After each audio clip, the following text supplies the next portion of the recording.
So welcome everyone. Bien, alors bonsoir et bienvenue à tous. Where I am, it's evening. Alors là où je suis, c'est le soir. Je m'appelle Amanda Dale et je suis présidente du conseil d'administration d'Interpares, une organisation canadienne de justice sociale. Before we dive in today, Alors avant I just want d'entrer to dans let le you know vif that we du have sujet, simultaneous interpretation je voulais into juste vous French informer que nous avons un service available for our d'interprétation simultanée conversation. vers le français Si vous pour avez des nous aider questions dans nos sur échanges. veuillez trouver l'icône représentant un globe terrestre au bas de votre écran.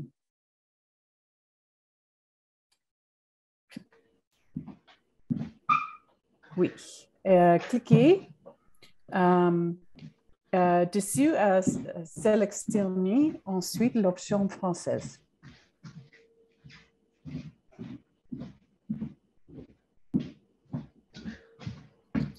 You can also enable English closed Et captions. vous pouvez également activer les sous-titres, le sous-titrage anglais, en cliquant sur l'icône CC en bas de l'écran.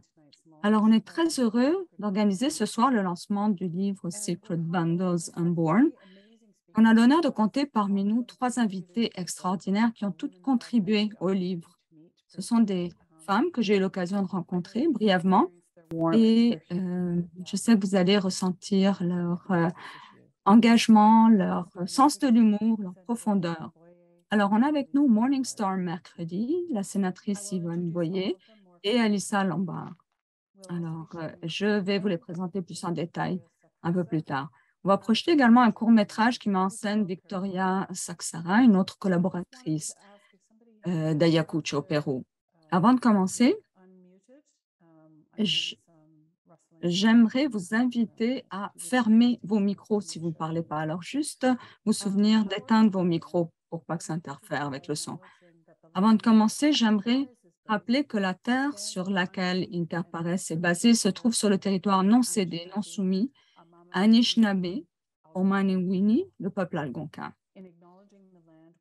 En reconnaissant cette terre, on veut également réaffirmer notre engagement à agir en solidarité avec les peuples autochtones de trois façons clés. Tout d'abord, en entretenant des liens programmatiques avec les mouvements et le militantisme autochtone, en particulier les organisations autochtones féministes. Deuxièmement, en soutenant la résistance autochtone. Et troisièmement, en encourageant les sympathisants de notre organisation et d'autres personnes non autochtones à soutenir et à investir dans les mouvements pour les droits et la décolonisation des peuples autochtones. En soulignant ces engagements, je rappelle et j'encourage les autres personnes non autochtones qui sont avec nous à prendre un moment pour réfléchir à la façon dont ces engagements peuvent éclairer notre engagement dans la conversation de ce soir. Alors, nous avons l'honneur d'avoir parmi nous ce soir l'aînée algonquine, Verna McGregor. Alors, elle a eu quelques petits problèmes avec son signal Internet. Alors, on va espérer que le Dieu de l'Internet puisse nous protéger ce soir. Alors, elle est issue de la communauté de Kitigan-Zibi, Anishinaabeg, et d'où je viens, de Chelsea, au Québec. Je vais inviter donc Verna à ouvrir l'événement en nous accueillant. Verna, j'invite Verna à allumer son micro si c'est possible. On n'entend pas le son. Peut-être qu'il y a un problème de signal du côté de Verna. Oui, bonsoir. Bonsoir, c'est Verna, à l'autre bout de l'écran. Alors, je vais éteindre mon micro, Diamanda, pour qu'on puisse bien vous entendre. Alors, je m'excuse pour ces petits problèmes techniques de connexion. Alors, je suis très honorée d'être ici ce soir, d'être avec vous. Et c'est une question, c'est un sujet qui est très important. Alors, on se rend compte d'ailleurs avec la sénatrice Boyer, souvent pour en parler. Je sais que ça tient à cœur de tous ceux qui participent et je voulais également mentionner que j'ai amené mon petit objet péruvien aussi, symbolique. Alors, je viens de ce territoire Anishinaabe au nord d'Ottawa. Et donc, ce sont des terres traditionnelles. Et une des raisons pour lesquelles je voulais participer ce soir, à l'ouverture aussi, c'est que dans notre nation, on considère les femmes comme les gardiennes des eaux et les hommes comme les gardiens du feu. Et alors que les femmes sont les gardiennes de l'eau, pourquoi elles le sont? Bon, simplement, c'est parce que c'est la source de la vie et tout comme les femmes sont source de vie. Alors, quand on donne naissance à un enfant, les eaux se brisent, n'est-ce pas? Donc, on donne la vie, la naissance à tout ce qu'il y a de plus sacré, c'est-à-dire une vie nouvelle. Alors, c'est la raison pour laquelle on associe les femmes à l'eau, alors que les hommes sont les gardiens du feu, parce que c'est aussi pour préserver l'équilibre entre les deux éléments. Et une des forces de la diversité, c'est que même si nos rôles sont différents entre hommes et femmes, ça ne veut pas dire que l'un soit supérieur à l'autre. Au contraire, on s'équilibre, on se complète pour pouvoir préserver les générations à venir. Et de la même façon, le feu nous tient au chaud, mais c'est également le feu qui symbolise l'esprit et il est guidé par le soleil, alors que l'eau est dirigée par la lune, contrôlée par la lune. Alors, c'est encore une forme d'interaction entre les deux qui crée l'équilibre. Alors, c'est pour honorer nos ancêtres algonquins et pour nous donner le courage d'affronter ce thème difficile aujourd'hui.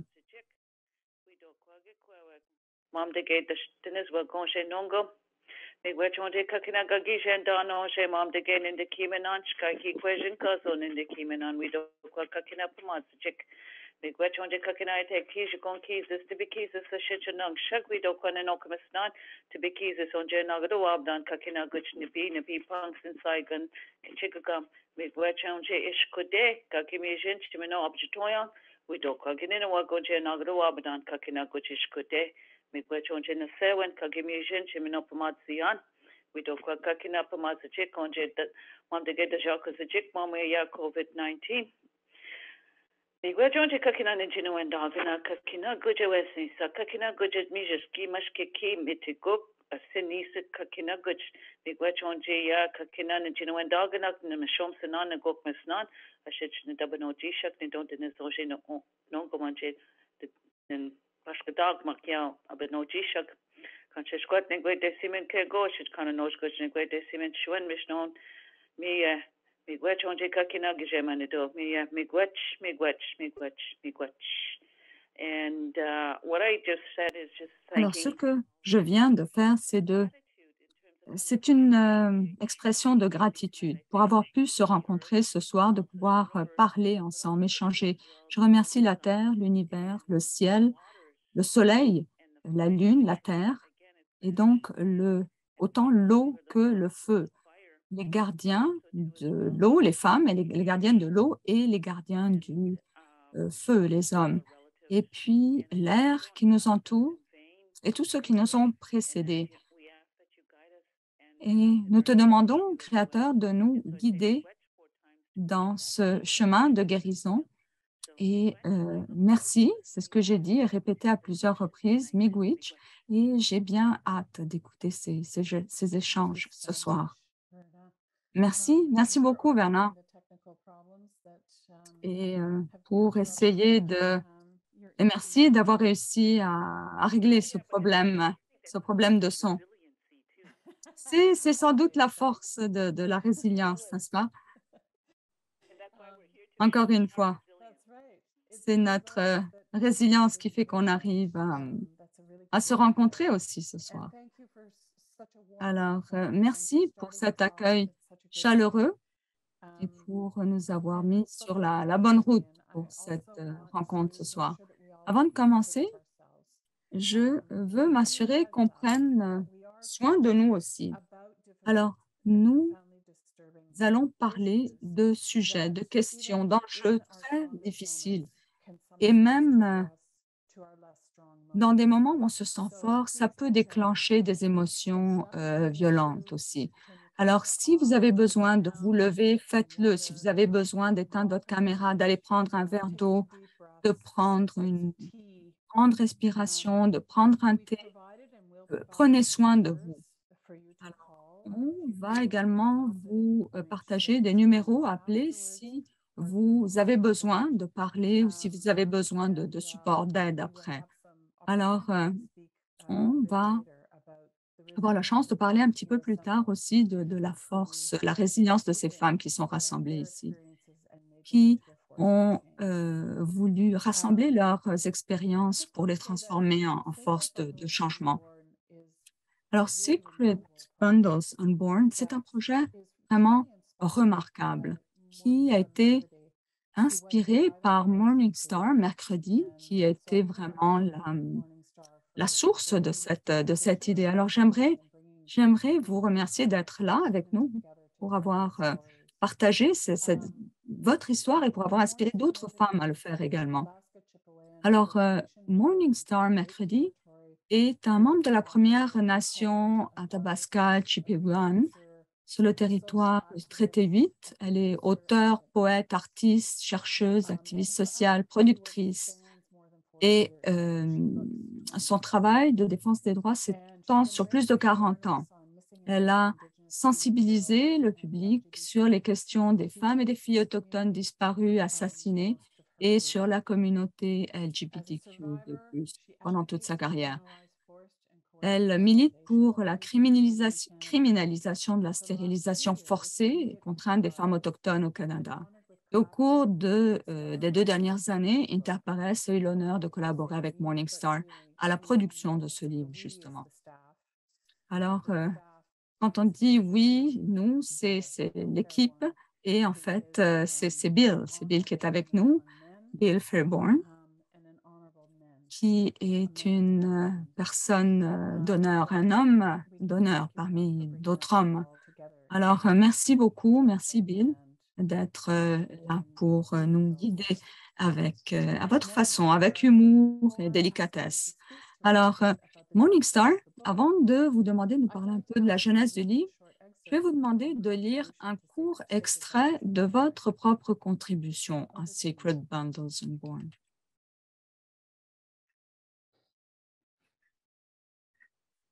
Thank you for that.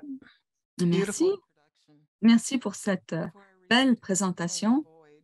Alors, avant de lire ce poème, qui s'appelle Le Vide, qui est extrait donc de ce livre, j'aimerais reconnaître toutes les grand-mères, les tantes, nos sœurs, les survivantes et celles qui n'ont pas pu survivre. Les générations, toutes ces générations qu'on ne pourra pas vraiment réussir à quantifier. Toutes celles qui ont subi la stérilisation dans les pensionnats, dans les écoles, dans le cadre de destruction de toutes les preuves de ceux qui n'ont pas été en mesure de trouver les dossiers qui ont pu confirmer ces actes de stérilisation forcée. Alors, j'aimerais également vous remercier pour la prière d'ouverture. Je fais partie du clan du loup et j'aimerais reconnaître également nos liens.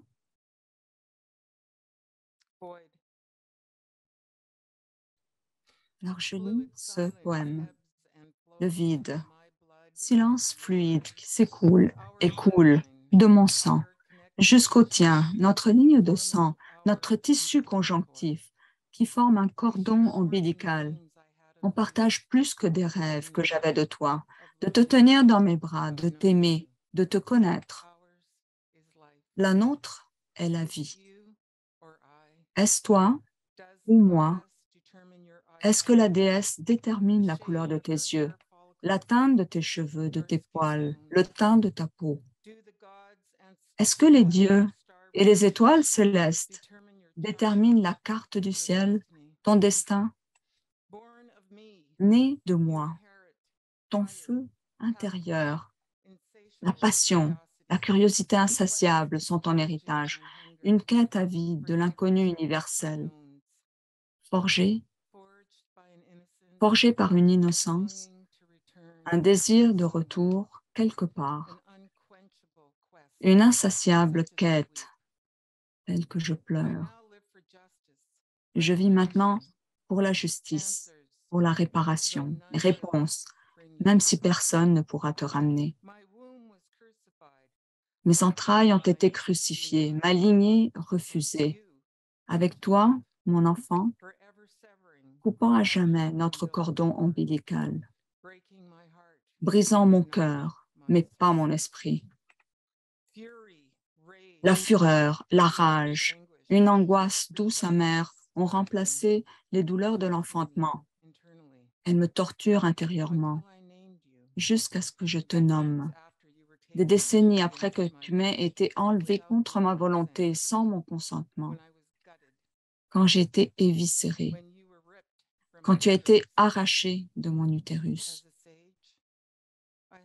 Comme une sage, j'ai tenu une cérémonie et après, seulement après, j'ai hurlé en libérant un son pour des générations et des générations à venir. Mon droit humain de concevoir, on me l'a volé. On te l'a volé, on nous l'a volé de façon inhumaine, déguisé en humain. Un médecin a profané mon ovaire. Il a tranché ma trompe de Fallope. Je devais me vider de mon sang, mais j'ai survécu.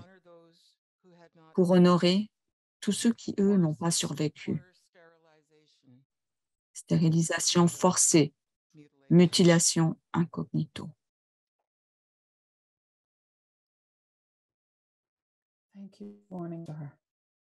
Merci, Morningstar. C'est un extrait qui est vraiment très, très, très fort, très puissant, qu'on vient d'entendre. Alors, j'aimerais revenir à certains éléments que vous avez mentionnés. Et merci pour avoir partagé ces mots vraiment très forts et profonds. Vous disiez,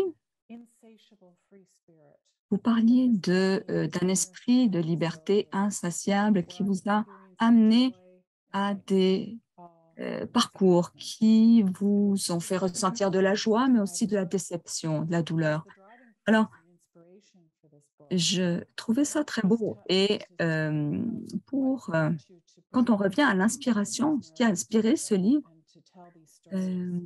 j'aimerais que vous nous parliez de ce qui vous a inspiré. Qu'est-ce qui vous a amené à parler de ce dont vous parlez dans le livre? Quelles sont les visions, quels sont les éléments qui vous ont poussé à rassembler ces différentes personnes autour de vous qui ont contribué toutes à l'écriture de ce livre? Alors, j'aimerais d'abord reconnaître la Maker Society qui, en fait, la société matriarcale qui est celle dont on découle tous en tant que peuple autochtone.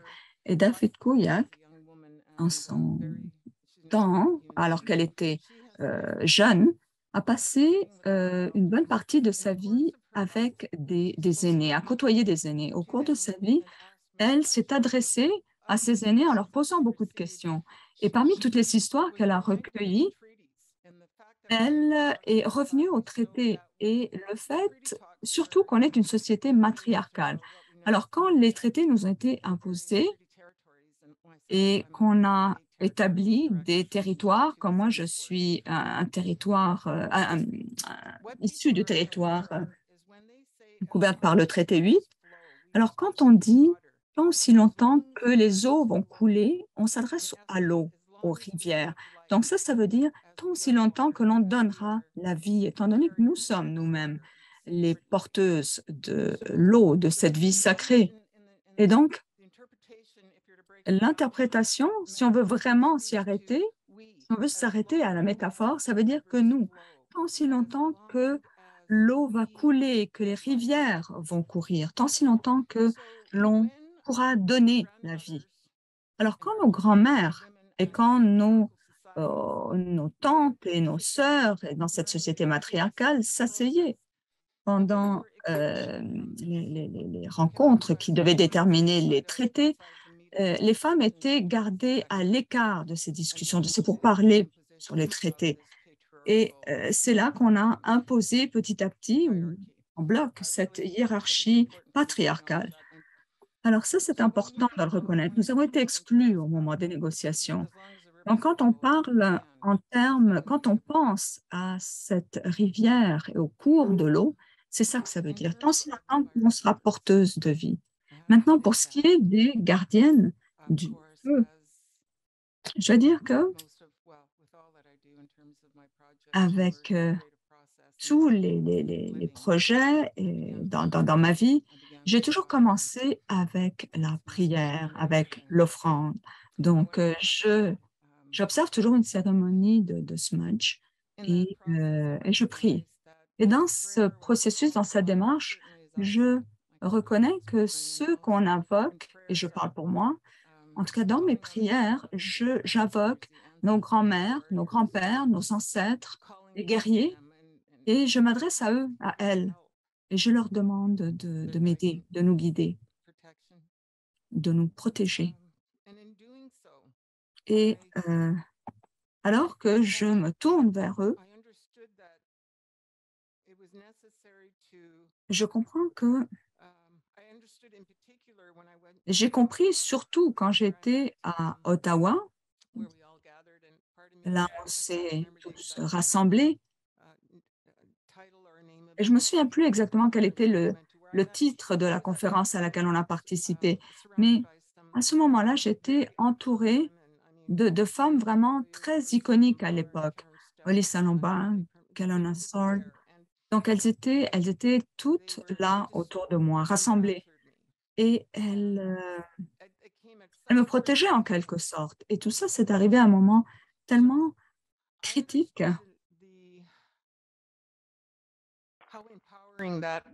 que j'ai compris combien c'était important pour moi. Ça me donnait de la force, c'est une source de force. Et quand j'ai travaillé à l'écriture de Sacred Bundles Unborn, j'ai compris qu'on formait une communauté et qu'en tant que communauté, il fallait que l'on nourrisse, que l'on porte, que l'on protège ce qui nous unit, et les unes et les autres. Et c'est comme ça que je me suis adressée aux gardiennes du feu et tout ensuite a découlé d'une façon très, très naturelle, le travail qu'on a fait ensemble. Et ça m'a confirmé qu'on était là et qu'on avait été inspirés, guidés pour se rassembler, se retrouver et pour continuer à porter cette vie à travers cette œuvre, Sacred Bundles, de la façon la plus humaine, passionnée, pleine de compassion. Alors, je m'adressais d'abord à une personne, puis à une autre, et ensuite ça suivit son cours naturel. Et Lisa, d'autres m'ont précédé aussi. Il y en a d'autres qui ont parcouru ce chemin de la défense des droits et du militantisme avant moi. Et j'ai peut-être agi comme catalyseur, mais on était toutes porteuses de cette vie, de ce travail. Et ce travail, il avait commencé même bien avant que moi j'arrive. Alors c'est ça que je veux reconnaître à travers ces gardiennes du feu. C'était un processus, je dirais, tout à fait naturel, de la façon dont il s'est révélé. Alors, ça a peut-être l'air ordinaire comme métaphore, mais c'est la meilleure façon pour moi de l'exprimer. Ça a découlé de façon absolument naturelle, ce livre.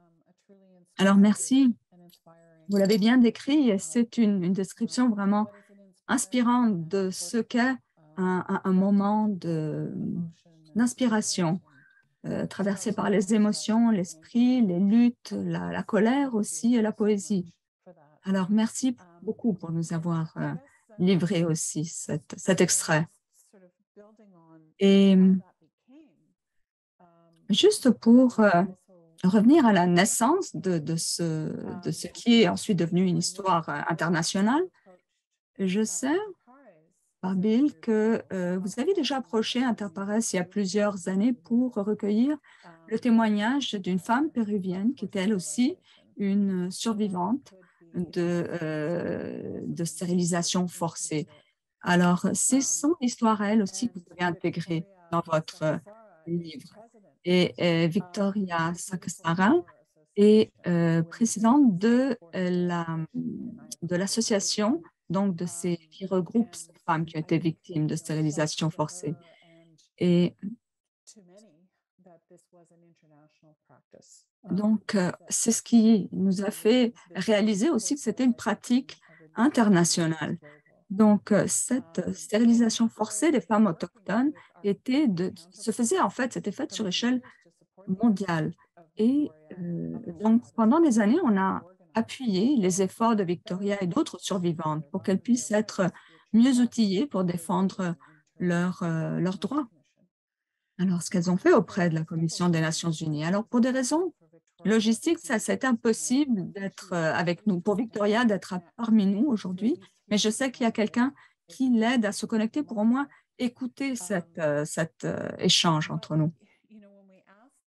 Et quand on a posé la question, on lui a posé la question pour qu'elle puisse, si elle voulait participer à ces discussions, de leur côté, ils ont produit un petit documentaire, un petit film, un court-métrage qui est absolument formidable, qui va donc bien nous faire comprendre quelle était son histoire à elle. Alors, on a réduit, disons, ce court-métrage pour pouvoir le présenter, pour que ça puisse vraiment bien résumer ce qui était son parcours et sa contribution à cette lutte. Alors, le clip, le court-métrage, en fait, est sous-titré en anglais. Donc, on va jouer le vidéo avec les sous-titrages. Alors, je vais me tourner vers notre aide technique, Monique, qui va jouer la vidéo. Donc, au Pérou, entre 1996 et 2001, plus de 270 000 femmes ont été stérilisées de façon forcée. Les femmes donc étaient forcées à se soumettre à des procédures de stérilisation, sans leur consentement évidemment. Et la plupart de ces femmes étaient des femmes autochtones qui venaient des hauts plateaux du pays, au Pérou. Victoria Saksara Quispe est une des survivantes parmi ces femmes. J'étais victime de stérilisation alors que je vivais dans ma région, et ça, c'est arrivé après le terrorisme à Ouagama. Nous étions dans notre ferme et on vivait avec très peu d'aliments, à peine de quoi s'habiller. Et quelqu'un est venu d'une clinique et qui est venu nous dire allons à la clinique à Socos et on va vous donner des choses à manger, on va vous donner de la nourriture. On va vous donner du lait, de la farine, des lentilles. Alors, c'est comme ça que je l'ai suivi, j'étais à la clinique de Socos en pensant que ce qu'il disait était vrai, parce qu'on n'avait rien à manger, donc je l'ai suivi. Alors, ils m'ont emmené avec 28 autres personnes qui venaient d'autres communautés aussi. Et on était 30 à 50 personnes entassées comme du bétail. Et ils nous ont amenés jusqu'à l'hôpital et ils nous ont dit de nous mettre en ligne. Alors, on a commencé à se mettre en ligne comme si, parce qu'on pensait qu'ils allaient nous donner à manger, de la nourriture. Alors, on voyait cela. Moi, je voulais quitter. Et je regardais à travers une fissure et je les voyais, tous les gens habillés de blanc qui étaient ici sur la femme et qui l'attiraient vers elle. Alors moi, j'ai essayé de quitter, mais ils m'ont repris. Alors ils m'ont fait me changer tous mes vêtements et ils m'ont mis sur une civière. Et alors ils m'ont donné de l'anesthésie. Alors, je voyais en fait comment mon sang passait à travers l'intraveineuse et c'est à ce moment-là que j'ai perdu conscience. Et quand je me suis réveillée, j'étais sur un matelas par terre et le soleil était en train de se coucher. Et je ne savais pas où est-ce que j'étais. Et une infirmière m'a dit, ah, il se fait tard, il ne faut pas que tu te bouges. Elle dit, mais qu'est-ce que on t'a opéré pour que tu n'aies plus d'enfants. On t'a en fait fait une question des tubes pour que tu n'aies plus d'enfants. Alors je me suis touchée, j'ai touché mon estomac. Et ainsi, en fait, j'avais un enfant de 16 mois. Mais ils m'ont enlevé, ils m'ont enlevé pour me stériliser. Et en fait, mais là où j'étais, il n'y avait même pas suffisamment de matelas. Et puis, en fait, c'est comme ça qu'ils m'ont pris, qu'ils m'ont, en fait, anesthésié. Puis ils m'ont dit qu'en fait, qu'ils allaient me donner des lentilles. Mais en fait, il n'y avait rien, ni lentilles, ni lait, ni rien. Et il n'y avait même pas de petit déjeuner. Et moi, je ne sais pas où j'étais. J'ai commencé à pleurer. Finalement, quelqu'un m'a vu et puis il m'a aidé. Et puis en fait, m'ont amené à un certain point où à partir de ce moment, je pouvais aller chez nous. En fait, ça, c'était en septembre de 1995. Il y a 6 ans, Victoria et d'autres survivantes de la stérilisation forcée ont fondé les associations des femmes. Et donc, c'est nous les stérilisés. Nous sommes ici et nous sommes ici pour défendre les droits de la personne. Et nous sommes allés au bureau du défenseur du peuple et nous connaissons tellement de victimes. Et après cela, nous sommes décidés de nous organiser comme dans une association. Et puisque nous avons tous tellement de problèmes de santé, il reste, en fait, je ne peux pas porter rien de pesant. Et puis, ainsi que d'autres victimes. Alors, on cherche la justice, on veut une justice. C'est pour ça qu'on a choisi de fonder cette organisation. Notre organisation, c'est une organisation pour la justice, pour punir ceux qui sont coupables de tous le mal qu'ils nous ont fait et les réparations, puisque nous avons de la difficulté pour travailler. Ensemble, ces femmes et d'autres survivantes, groupes de survivants partout au pays demandent des réparations pour tout cela qui a été fait sur elles.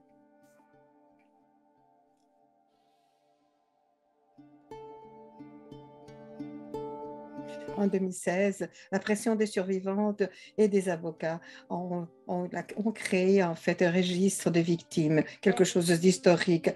Maintenant, nous sommes de nombreuses dans notre organisation, nous nous entraidons, nous sommes plus visibles et nous allons donc à la capitale. Et là, on participe à des réunions et chaque fois, il y en a de plus en plus qui se joignent à nous. Et puis, beaucoup de survivantes découvrent notre organisation et comment se joindre à elle. Et même là maintenant, dans cet registre national, nous recevons aussi Et puis là, je voudrais saluer toutes les gardiennes du feu. Mon message à toutes les femmes partout qui ont été touchées comme cela, qui ont été affectées comme ça, c'est de leur dire que quand nous nous organisons ensemble, quand nous bougeons ensemble, quand nous allons de l'avant ensemble, nous réussissons. Thank you so much for bringing that. Merci infiniment pour nous donner quelque chose de si puissant. Merci, Victoria. Nous vous envoyons tout notre amour et tout notre respect. Et puis, en fait, nos plus profondes gratitudes pour Cissé qui nous a, en fait, qui a produit cette vidéo. En fait, je vous rappelais que je vous avais dit de prendre soin de vous, de fermer votre caméra et puis de respirer parce que c'est vraiment un témoignage puissant qui nous touche au plus profond et aussi avec sa force pour continuer, pour vraiment chercher la justice. Et puis si vous vous sentez touché par cela, je veux vous dire qu'il y a de l'appui, vous avez une ligne d'écoute et c'est vraiment une aide 24 heures sur 24 pour les Autochtones. Alors, nous respirons profondément et alors nous passons à notre prochaine partie de notre échange. Je voudrais juste vous dire que Morningstar, votre histoire, votre récit de comment vous avez tout monté, puis le rôle que vous avez joué, même si vous êtes très modeste, mais vous avez en fait été le centre de ce témoignage, de réunir toutes ces femmes. C'était en fait central pour Victoria. Et quand elle a entendu parler de votre histoire pour la première fois, ça, je pense que c'était en fait l'atelier sur les droits de la personne qu'Interpares a coparrainé en Équateur en 2019. Elle n'arrivait pas à croire que des stérilisations se faisaient dans d'autres parties du monde, inclus au Canada. C'est une triste réalité, comme nos prochaines intervenantes vont nous le dire et ne le savent que trop bien. Alors, je voudrais vous présenter un de nos plus grandes défenseresses, la sénatrice Yvonne Boyer, est une midship qui est formée en sciences informées et en droit, et elle est aussi membre de la Nation métisse de l'Ontario. Elle a été nommée au Sénat canadien en 2018 et elle est une membre active de la Commission des droits de la personne du Sénat en 2019. Le comité a mené une étude sur la situation des stérilisations forcées. À ce moment, Interpares et notre homologue péruvien Demes ont contribué à l'étude. Le comité a poursuivi son travail et ce mois-ci a tenu des audiences. Sénatrice Boyer, c'est vraiment tout un honneur de vous avoir. Bienvenue au lancement. Mais avant de vous poser des questions sur les conclusions du Sénat, je sais que vous avez aussi contribué à ce livre. Est-ce que vous pouvez nous lire un extrait de votre contribution? Et pour une note pour les personnes, la sénatrice Yvonne Boyer, en fait, elle a écrit comme une forme de lettre. Merci. Merci, Amanda. Et j'aimerais remercier Malcolm McGregor pour sa belle prière qui nous a commencé de la bonne façon, et puis remercier Morningstar pour son travail et pour Victoria aussi pour vos paroles, tous les deux pour vos paroles. Et mon rôle dans tout cela est en fait d'être un conduit, un canal. Et puis, en fait, je fais que les choses se fassent. Et en fait, c'est ça, c'est juste mon rôle. C'est peut-être crier un peu plus et faire que les choses se fassent. Ma contribution, c'est en fait de me rendre que je suis tellement privilégiée d'avoir des petits-enfants et puis de pouvoir, en fait, même des arrière-petits-enfants, et puis peut-être les nommer, et puis j'ai parlé de ces sujets. Et puis, en fait, l'histoire que j'ai ajoutée au livre est dédié à mes petits-enfants. Et cette partie que je vais vous lire, c'est sur notre tante Lucie. Et l'histoire, en fait, c'est dire que j'ai eu toujours, en fait, intérêt pour la lutte contre les atrocités au nom des personnes vulnérables, et surtout dans notre famille. Petite fille, j'ai vécu avec ma tante, c'est votre grand-tante Lucie, qui a donné son nom à moi, l'une d'entre vous. Et j'ai entendu des histoires qu'on me racontait alors de ce que c'était que de vivre dans un sanitarium pour tuberculeux. Et j'ai eu une vision claire et nette d'elle, une toute petite fille brune dans un grand lit d'hôpital en métal avec des draps blancs, amie de nous, elle était calme, obéissante et effrayée. Oh, au moins au tout début. J'ai ajouté une photo d'elle quand elle avait 14 ans, qui est déposée à Fort Saint par ses parents. Elle était très malade. Elle disait qu'elle ne pensait pas qu'elle allait vivre. La tuberculose, à cette époque-là, était une maladie mortelle.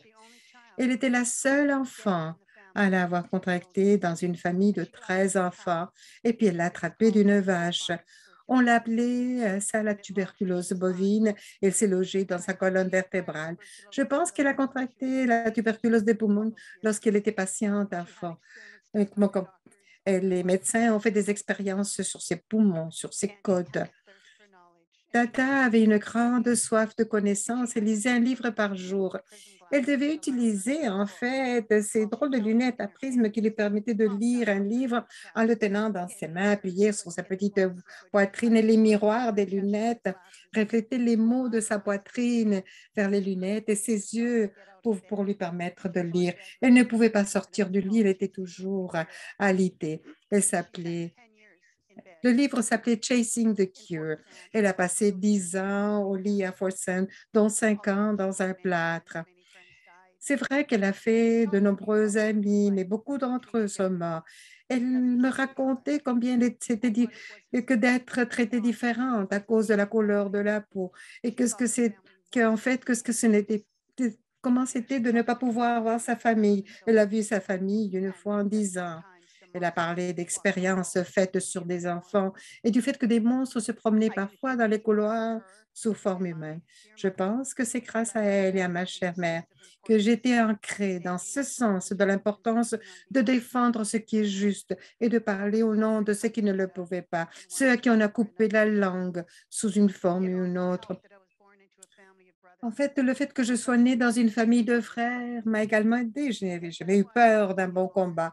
Je suppose que c'est pour cela que j'ai choisi d'être avocate. Je suis devenue avocate il y a de nombreuses années et j'ai continué à utiliser ma voix et tout ce que je savais et mes compétences pour parler et me battre pour des personnes qui ne voulaient et ne pouvaient pas se battre. Je veux continuer de mon histoire sur la lutte pour mettre fin à la pratique de la stérilisation. Ma tante n'a jamais eu d'enfant. Je crois qu'elle a été stérilisée dans un sanatorium pour tuberculose. Je pense maintenant à tante Lucie dans le monde des esprits et je pense à ma mère dans ce monde.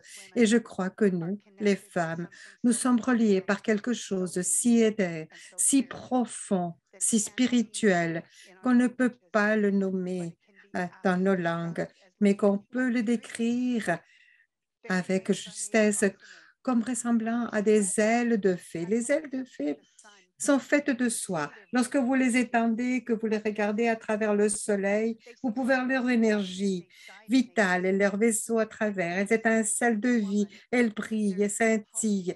À l'intérieur de chaque femme, il y a une boule vivante, pulsante, rayonnante, faite d'une délicate fibre de verre aux ailes de femme. Elle relie les générations et palpite avec le pouvoir spirituel de la connexion des femmes. Lorsqu'une femme est stérilisée, les autres le savent. Elle lui offre la lumière de vie du gossamer afin qu'elle ne soit jamais seule et qu'elle ait la force de s'accrocher fort aux couvertures. Thank you so much. That is such a beautiful... Merci beaucoup, sénatrice. C'est tellement une belle image qui nous donne force, courage dans ces moments que nous décrivons ce soir. Merci beaucoup. En parlant de cet esprit combatif, je sais que le Comité des droits de la personne du Sénat publie un rapport préliminaire, je pense, de ses conclusions en 2020. Je pense que maintenant amène une deuxième phase de cette étude. Est-ce que vous pourriez nous dire brièvement qu'est-ce qui a poussé en fait le comité à entreprendre cette étude et qu'avez-vous entendu jusqu'à présent concernant les recommandations? En fait, le rapport qui a été déposé en 2020, une des recommandations, c'est que le gouvernement du Canada réponde rapidement à ce rapport. Et l'autre recommandation, c'est qu'on donne la voix aux survivantes pour des études futures. Ça, c'est la prochaine étape. Et donc, nous venons de recueillir les témoignages de 11 personnes. Puis, beaucoup d'entre elles sont survivantes et puis leurs témoignages ont été très forts et très puissants et énormément de traumatisme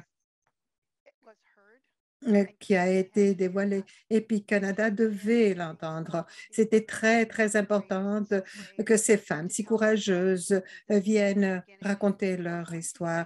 Et ce n'est que le début. Nous allons compiler tout cela pour un rapport et on est en train de le faire. Et ça va être déposé au Sénat.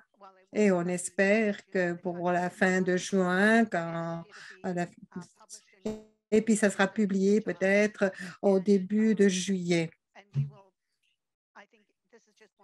Et c'est en fait une des méthodes, en fait, de crier dans ma tête, en fait, d'être ce canal, ce conduit, puis en fait, de réunir les gens pour pouvoir créer suffisamment de pouvoir pour faire que le Canada écoute, que le Canada doit arrêter ceci. Pour moi, ça ne va pas aussi rapidement que je l'aurais voulu. Mais ça, c'est une des choses que j'ai dû apprendre quand tu travailles au Sénat, c'est en fait d'apprendre un tout petit peu de patience. Mais on y travaille et on y pousse.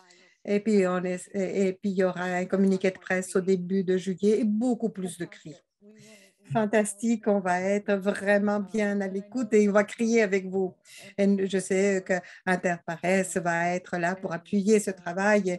Et puis, qui sait qu'est-ce que ça sortira de notre conversation d'aujourd'hui, de ce soir, pour prendre en fait ce moment et puis ce que nous faisons ici ce soir et puis cette énergie, cet engagement qui se trouve ici entre nous tous pour que cette question ne soit plus jamais ignorée. En fait, la force des femmes et les femmes sont plus fortes ensemble. Mais en passant en fait de ces ailes qui nous connectent, de ces brilles qui brillent, je voudrais en fait parler à notre prochaine invitée que comme toutes les femmes ici, j'en ai entendu parler d'elle, mais elle ne peut plus être... C'est Alice Lamba. C'était quelqu'un qui, en fait, défend cette cause depuis de nombreuses années, que ce soit sur le plan national comme international.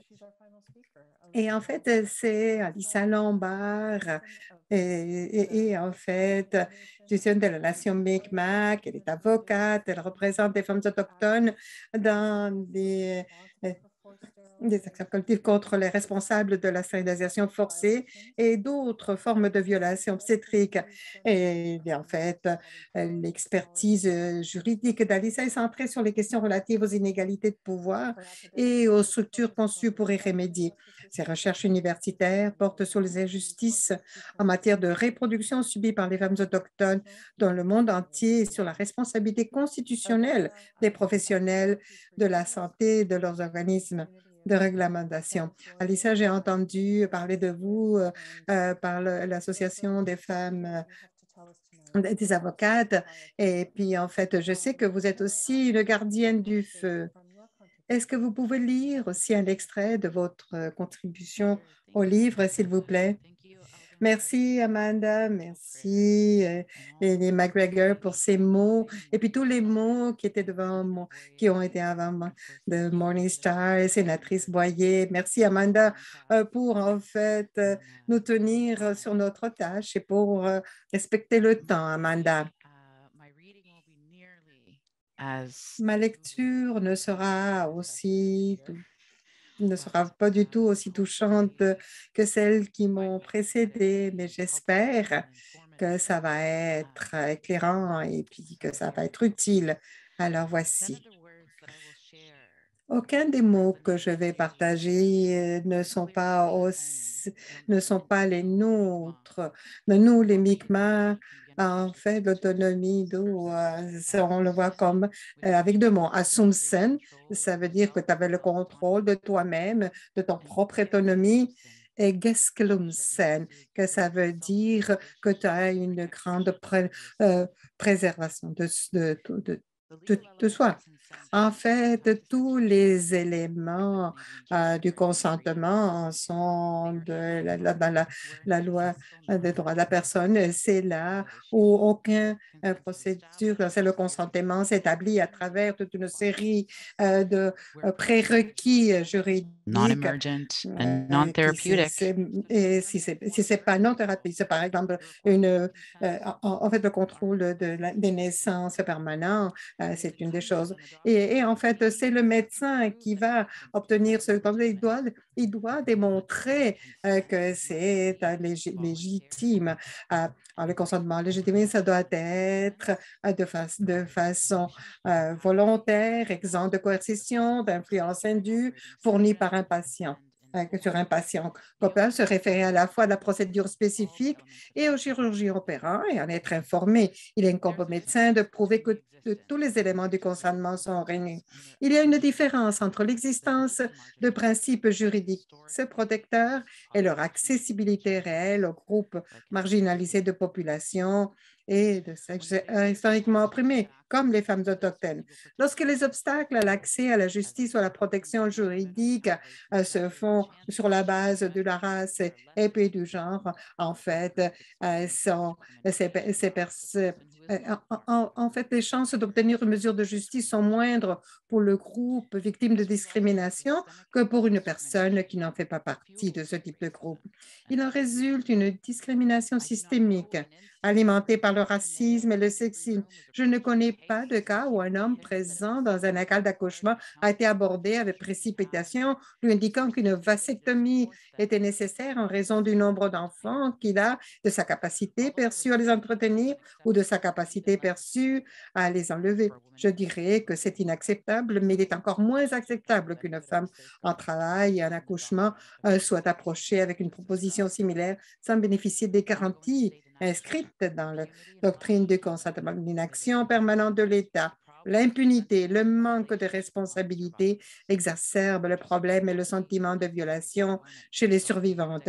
L'intersectionnalité est une composante nécessaire pour résoudre les violations qui se produisent depuis une décennie suite à la stérilisation forcée et contrainte. Merci, merci Alissa de prendre le cadre juridique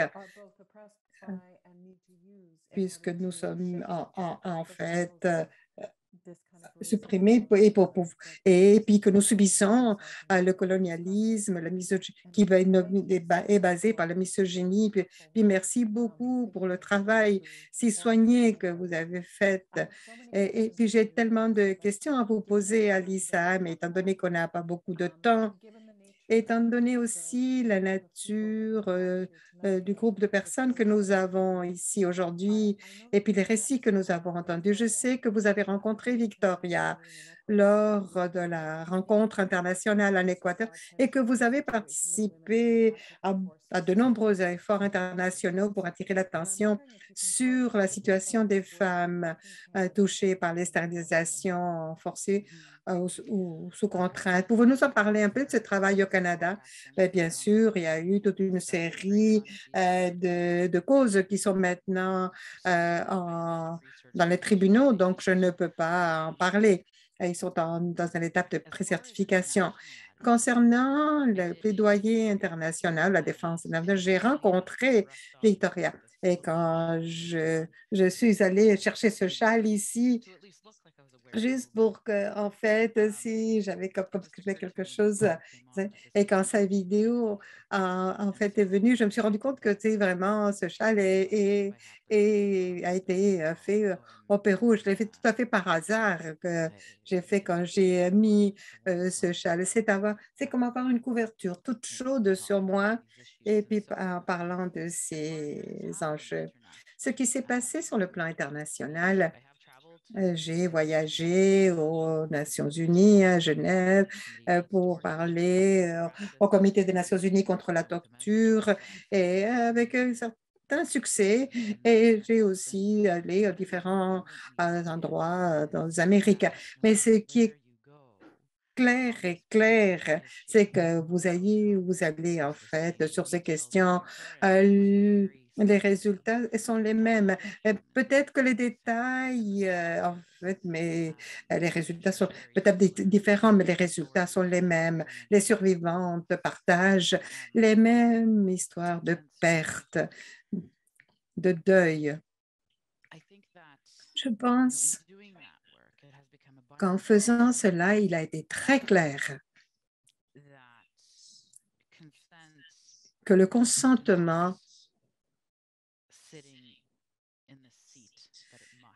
n'est pas là où il devait être pour protéger les personnes ou les femmes qui donnent la vie. Et c'est comme je le vois, une partie de mon travail, c'est de continuer à pousser sur cette question comme une partie fondamentale pour en fait changer ces situations et réparer tout ce qui a été brisé depuis si longtemps dans tout ce qui est les soins obstétriques et la famille.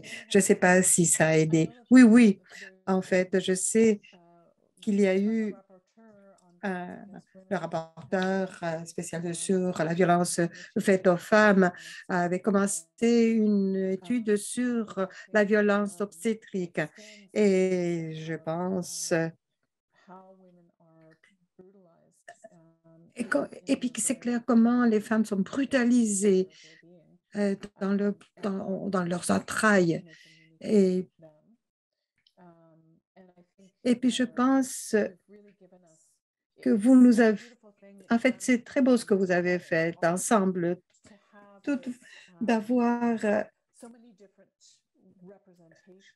tellement différentes représentations de comment ça a un effet sur la loi, les communautés, la société.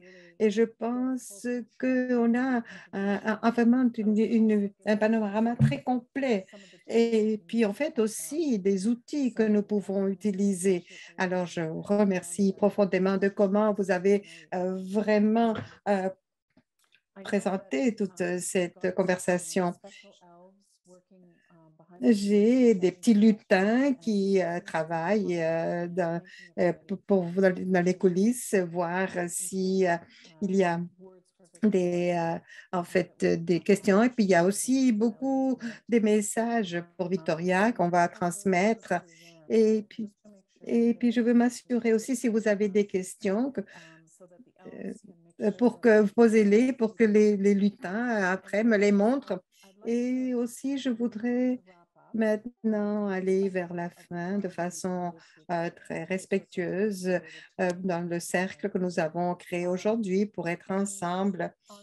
Et puis, au nom d'Interpares, on aimerait remercier, bien sûr, Morningstar, Bernard,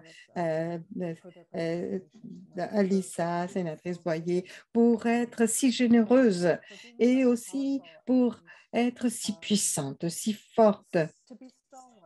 Et que vous êtes en fait des gardiennes du feu, de la lutte pour s'assurer que personne d'autre passera par là. Et je voudrais remercier aussi à nos interprètes, Magali et Isabelle. Et puis, en fait, cet échange ce soir, comme Alice nous a décrit vers la fin, le biais systémique contre les peuples autochtones, les femmes autochtones dans les soins de la santé. Et ça, c'est quelque chose qui doit être exposé. Et le rapport que la sénatrice Boyer a publié va être un autre outil pour nous ensemble que nous pourrons utiliser pour en fait ouvrir ses ailes et cette inspiration qui nous viennent à Morningstar, en fait, comment elle a été forcée à cette position dans tout comment la vie elle a apporté peut-être des femmes. As Alyssa described, measures to prevent births within ethnic or les mesures pour prévenir les naissances au cœur de groupes culturellement racisés est quelque chose qui s'approche du génocide. Alors, nous joignons à tous nos homologues au Pérou et nos alliés au Canada pour demander à nos gouvernements respectifs de faire 3 choses. D'abord, enquêter, arrêter et garantir la justice pour les survivants. On veut également rappeler à chacune d'entre vous que vous pouvez agir aussi. Contactez vos députés, vos représentants provinciaux ou territoriaux, fédéraux, et dites-leur que cette pratique doit cesser. Et j'aimerais vous remercier aussi tous ceux qui se sont joints à nous ce soir. Et on vous invite à vous procurer un exemplaire du livre Secret Bundles Unborn. Et nos elfes vont s'assurer de vous envoyer toute l'information, tous les renseignements pour y avoir accès, pour les obtenir, ces livres. Et on va vous tenir informés également et vous inviter à vous unir aux efforts de plaidoyer en faveur de ces appels à l'action. Donc, on a hâte au rapport du comité pour le Sénat au mois de juillet pour qu'on puisse vraiment disposer de tous les outils pour défendre cette cause. Alors, merci beaucoup. Merci Verna, pour avoir commencé cette rencontre avec autant de beauté. Merci pour la cérémonie de smudging aussi. Car même si on n'a pas pu la voir, peut-être, on a senti la force de cette purification. Elle est rentrée dans nos foyers, dans nos maisons, là où nous sommes, chacun, chacune. Et cette purification va nous suivre dans cette conversation que l'on a eue et que l'on continuera à avoir pour affronter cette violation très grave des droits de la personne. Alors, merci à tous